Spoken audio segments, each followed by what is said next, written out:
पण याच्यामध्ये बघत असताना एक नाव म्हणजे करुणाताई मुंडेंचं नाव जर मी बघितलं तर खरं तर एखाद्या भाजप पक्षाच्या मोठ्या नेत्यांनी जर त्यांना सांगितलं असतं तर त्यांनी तो फॉर्म ठेवला नसता. कारण त्याचं मुख्य कारण सांगतो.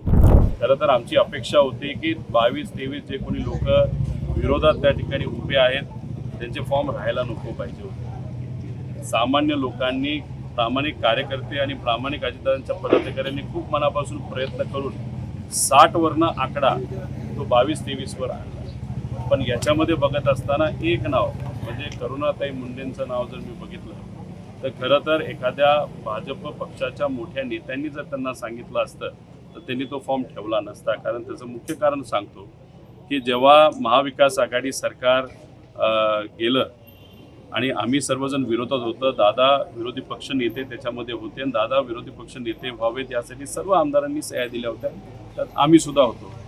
आणि मग त्यावेळेस धनंजय मुंडे हे दादांच्या मार्गदर्शनाखाली भाजपच्या विरोधात म्हणजे त्या सत्तेच्या विरोधात त्या ठिकाणी बरंच काही बोलत होते. आणि ते बोलत असताना अधिवेशन चालू होतं तेव्हा भाजपच्या एका प्रमुख नेत्यांनी करुणा मुंडेंना अधिवेशनात आमंत्रित केलं आणि त्या तिथं आल्या. त्यांनी प्रेस कॉन्फरन्स त्या ठिकाणी घेतली, पत्रकारांशी बोलल्या आणि दुसऱ्या दिवसापासून धनंजय मुंडे बोलणं बंद केलं. मग कुठं ना कुठं तरी करुणा मुंडेंना काही नेत्यांनी जर सांगितलं असतं त्यांनी तो फॉर्म ठेवला नसता.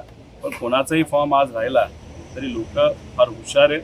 मला असं वाटतं की जे बाहेरून लोकांनी मतदान उमेदवारी इथं केलेली आहे त्यांना एक सुद्धा मतदान बारामतीतून त्या ठिकाणी मिळणार नाही.